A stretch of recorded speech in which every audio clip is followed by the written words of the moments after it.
Hey guys, this is North back again with another video. Today's video I'm coming to you with another weekly fragrance rotation. This week I wore all designer fragrances except for one day. So let's go ahead and get it going. On Sunday I went with the House of Chanel and I wore Coco Parfum. Now this is the Pure Parfum concentration. This one comes in a 15 ml bottle. There's so much missing from it because I decanted into a small sprayer, and that's how I distribute it. Now Coco Parfum, I assume it came out in 1984 along with the Eau de Parfum and the Eau de Toilette. Some of the notes on it are rose, peach, jasmine, orange, civet, opopanax, vanilla, and labdanum. And so the Coco Parfum, I wanted to wear this. It was in the theme of the other fragrances, some of the other fragrances I was going to wear this week.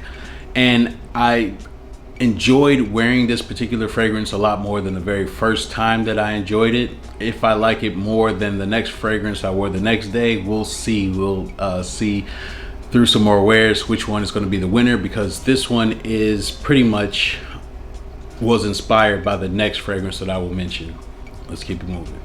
On Monday, I went with the House of Yves Saint Laurent, and this was a fragrance that I've been looking to get for a long time. I do have the current formulation, meaning the 2009 version, and it pales in comparison to this one. So this is a vintage Yves Saint Laurent Opium Eau de Toilette concentration, and this one wears like almost like a parfum. It's extremely thick and long lasting, and it stays on you. This is, I believe, a 90s bottle. I wasn't able to verify the year. I just knew from time to musk up, and when I messaged him, he told me to look out for the ones that said Parfum Corp. So that's what I did. I was able to get this for a really good deal. It was full even when I got it shipped to me. Some of it wasn't shipped properly, which is very annoying, but then so I don't know how many milliliters I lost. It was still quite full. This is what I decant them in. Opium Eau de Toilette came out in 1977. It's considered to be like kind of basically, especially with the marketing, one of the first like quote unquote amber, or what it was called at the time, oriental type fragrances. So it was very unique for its time. And then of course the name of it was very controversial. So some of the notes on it are cloves, plum, orange, orris root, myrrh, tolu balsam, opopanax, castoreum, and vanilla. And this one is just extremely long lasting, ambery type of scent. There's a lot going on there, but the composition of it is very, very good. This is held up for a long time. So again, I wanted to get this vintage bottle for some time now, and so I'm happy to finally have it. It was well worth hunting it down and finding a good price for it. One of the guys had it here locally, but he was charging an exorbitant price. That's what I wore on Monday. On Tuesday, I went with the House of Guerlain and I wore the famed Mitsouko, but I wore one of my vintage ones.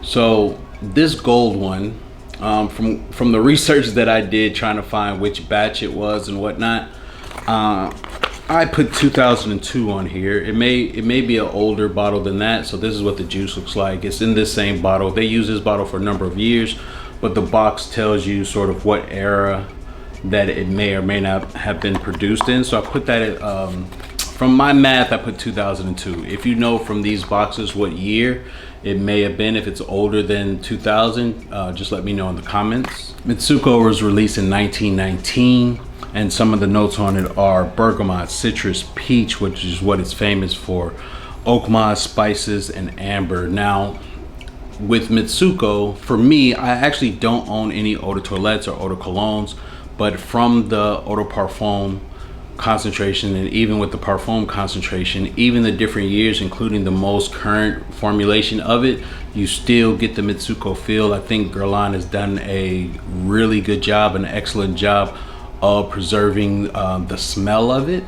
So that's what I wore on Tuesday. On Wednesday, I went again with the House of Guerlain. This one is one of my most recent pickups, and this one is Jicky. This is the B bottle one. This is an Eau de Parfum concentration, not the Eau de Toilette.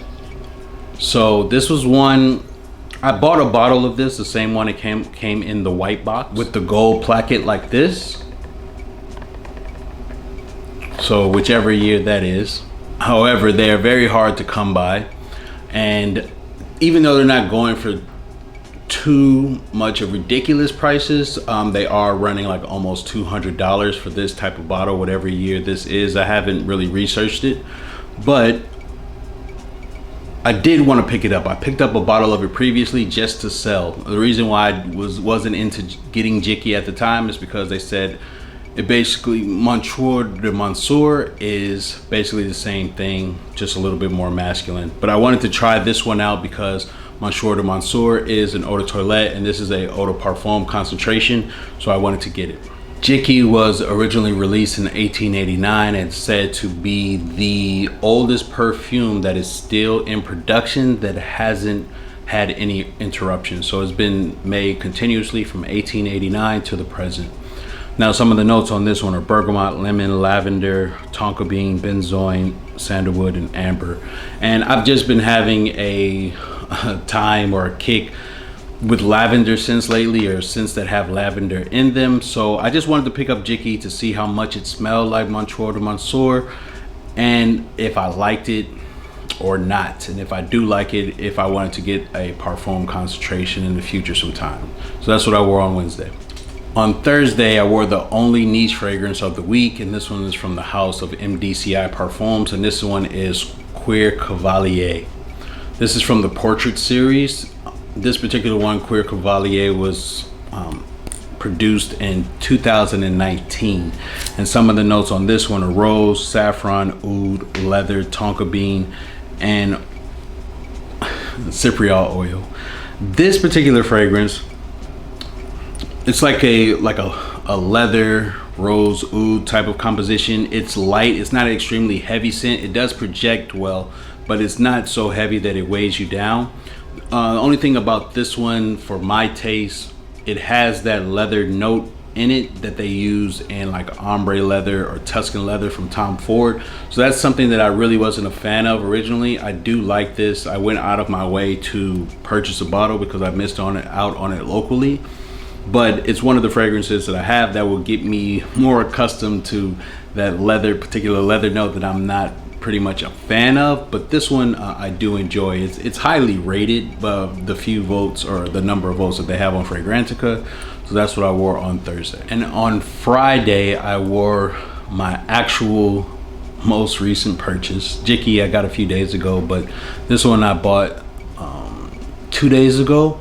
And this one is from the house of Guerlain again, but this one is Shalimar Millésime Tonka. I've never owned a bottle of Shalimar, so as far as the reviews that I've looked up, some people say it does have some of the Shalimar DNA. Some people say it doesn't. I just was in a pharmacy that sells fragrances. I go in there from time to time to see what's still available, because they may have some things that are discontinued or whatnot. And I came across this. I saw the color of the juice and I was like, I know that's not the Parfum, but I just asked and it was the Tonka. So I just tried it, and I tried the Shalimar EDT neck and neck. And when I smelled this, I got the big blast of Tonka that people talk about, and it immediately reminded me of Tonka Imperial and Fève Delicieuses and those particular fragrances that were I owned Fève Delicieuses at a time. I missed out on Tonka Imperial. I ended up buying Spiritus Double Vanille at the time, and this was in the older presentation, so I was like kicking myself because I went with the vanilla, and I don't like vanilla forward fragrances. I do like Tonka. So this one to me filled that void of having a fragrance that was just extremely Tonka forward, and I enjoyed it a lot. This one was released last year, 2022. Some of the notes on it are almond, iris, jasmine, rose, tonka bean, and vanilla. So I'm not, for me, I cannot say whether or not it has any of the original Shalimar DNA, but I really love it a lot. It is a limited edition. When I saw on some of the websites that sell Guerlain and sell this particular one, Selfridges and Bloomingdale's, they were sold out. It was supposed to be limited stock. I was never into buying Shalimar, and when the flankers started to come out, I definitely wasn't checking them out. I just happened to catch this on a whim, and this one's a winner for me. So if you're missing out on the Tonka Imperial, which is still available, and this one is actually more limited, even you can find an older bottle of Tonka Imperial for probably around the same price, maybe, that you would get this, and maybe you get 75 ml in that, and this one's only 50 ml. So there you have it, guys. Those are the fragrances that I wore from this past week. Tell me some of the fragrances you wore this week. Have you tried any of the fragrances I mentioned in my video? Please let me know in the comments. Have you tried the Millésime Tonka from Guerlain? Please let me know. Please like, comment, and subscribe. I'll see you on the next one, guys. Peace.